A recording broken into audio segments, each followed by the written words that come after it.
ईद कुर्बान करीब आई। जगह जगह कुर्बानी के जानवर नजर आने लगे। हमजा अपने दोस्तों के पास बकरों को देखता तो उसका दिल चाहता कि उसके अब्बू भी खूबसूरत बकरा लाएं और वो भी उसे टहलाए। एक दिन उसे अफसुर्दा देखकर इसके अब्बू ने इससे पूछा, क्या वो बकरा इसलिए खरीदना चाहता है कि वो भी अपने दोस्तों को दिखाए?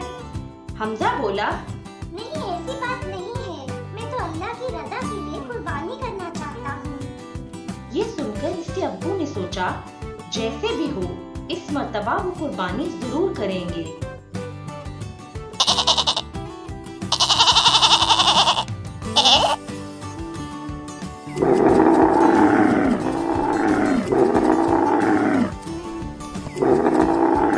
दोनों बाप बेटा मवेशी मंडी गए और मुनासिब कीमत में एक बकरा ले आए।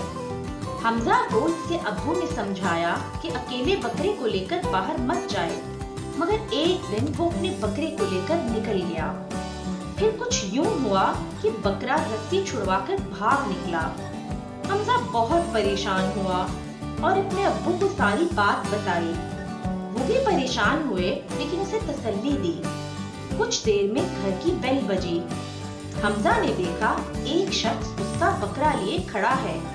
उसने बताया, मुझे ये बकरा मिला, किसी ने बताया ये आपका है तो मैं आपके घर ले आया।